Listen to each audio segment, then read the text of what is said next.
Hi, in this video I'm going to talk about Control, made by Remedy Entertainment. I only discovered this game by getting it for free on Epic. Then I studied it and really liked it. I thought the game was so good that I ended up buying it on Steam along with its DLCs without even playing it on Epic. This year the second game is coming out. This time you play as her brother. I found it interesting, but it seems more chaotic than this game. Regarding Control's UI elements, they are quite simple but works well. After showing the UI of Control, I want to analyze with you the HUD of the new game, Control Resonant, since we have some gameplay footage and with it we can see a few things. Now let's get to the video. Title and settings.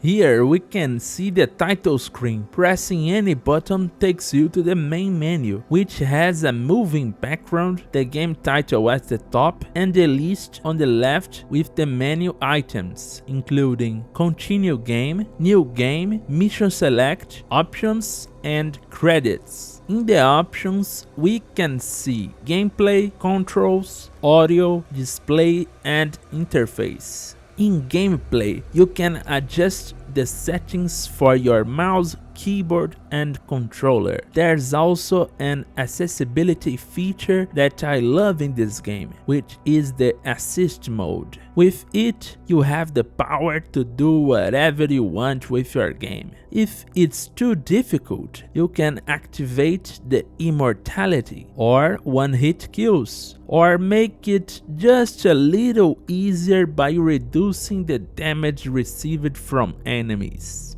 I think this option is great because, at least for me, I like easier games. If it's too difficult, I like having the option to make it less difficult, but only in the part where I'm having trouble. The rest of the game can be played normally. In Controls, we have the game controls, and you can remap the buttons if needed. In audio, we have all the audio components of the game, allowing you to change the narration language and even remove copyrighted music.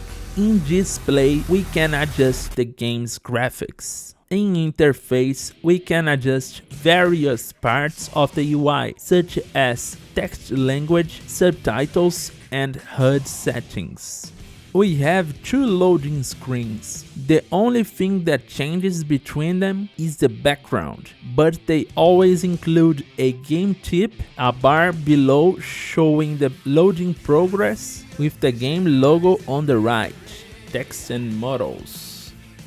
Here we can see a modal when you receive an item. In this case, you've just made a new mod for your weapon. In Controls, if you want to change a button, clicking on it will display this modal. When you go to the checkpoint, this modal appears in menu format. The text in cutscenes always has a red title, and the text varies between white and black depending on the video background. Game states. One of the game's features is the fast travel, where you can see the world map. There are several maps you can visit. In the main menu, you can access the completed missions. If you want to revisit any, just access them from there. But remember that doing so will erase your previous progress. We can also see the Missions tab, which contains main missions, secondary missions, and board missions. Here we can see how the modal is displayed when you use the elevator in the game. When your character dies, the screen turns completely red, a loading screen appears, and you respawn at the last checkpoint you were at. And when you complete a mission, the title appears in yellow and says the mission was completed, along with the items, materials, and collectibles you've earned, stats and resources.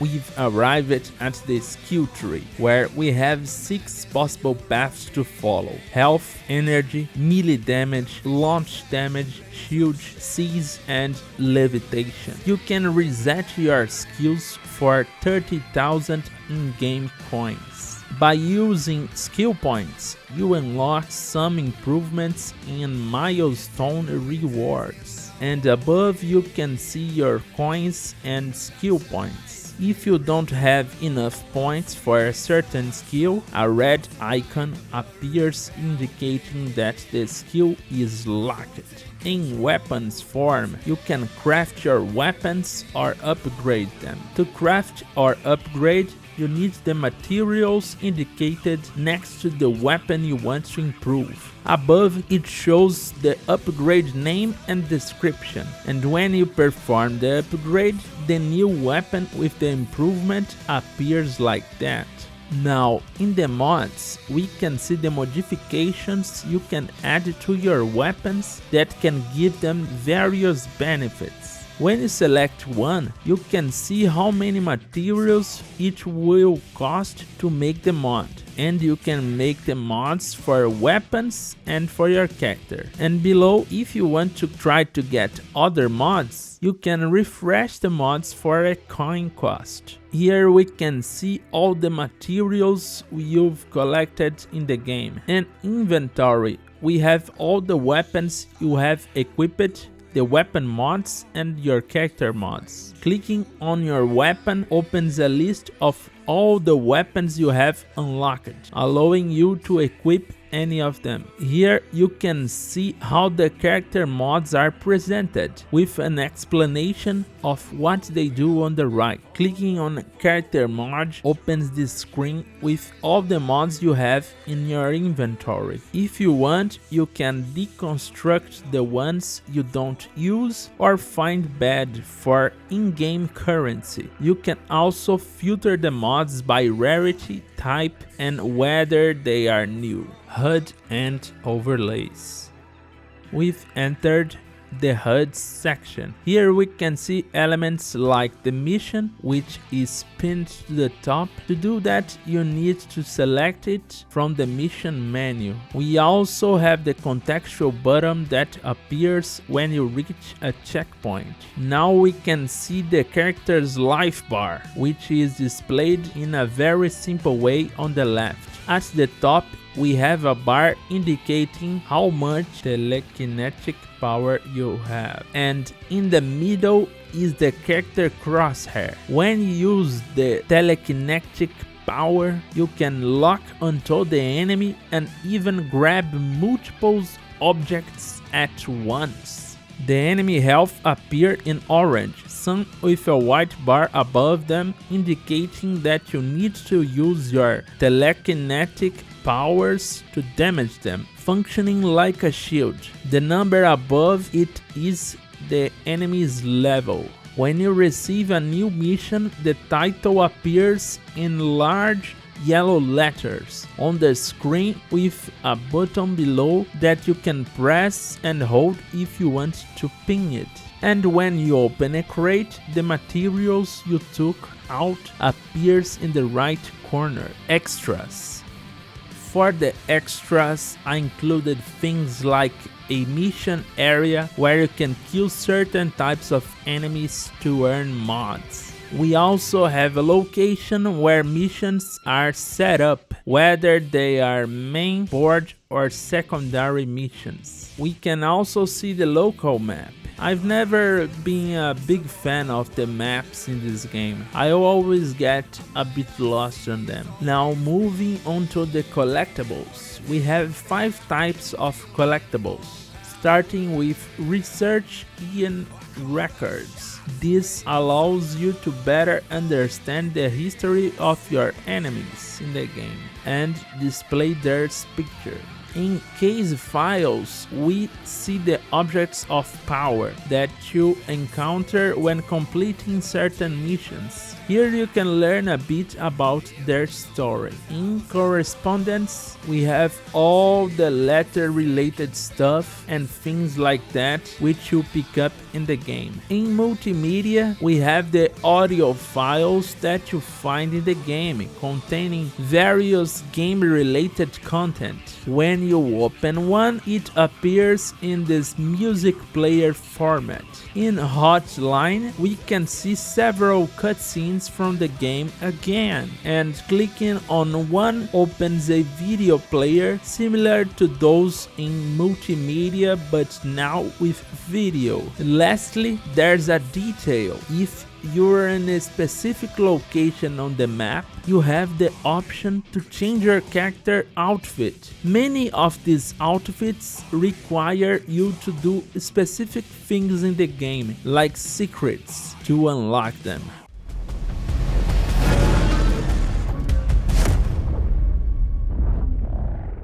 We can see that they chose to keep the health bar and the way missions appear in top left. Now on the right side they've added a minimap, which can be quite useful. It also seems to have a built-in compass, and the minimap shows where the main mission marker is. And below that we have what appear to be shortcuts to abilities. Now we can see what an enemy's health and level look like. In the first game they were orange, here they are red, and the level is on the left side, since before it was above the enemy. Another thing is that you can still lock onto the enemy to use skills, and when you enter combat, a red circle appears inside the minimap. We can also see that enemies are marked on the minimap by red dots. When enemies are far from the minimap's range, they appear as red balls on the edge of the minimap, showing where they are. And here we can see icons that I think are for buffs or healing items that heal over time. And lastly, we can see a contextual button used to finish off enemies, which reminded me a lot of the new God of War games. Don't forget to like and subscribe. Thanks!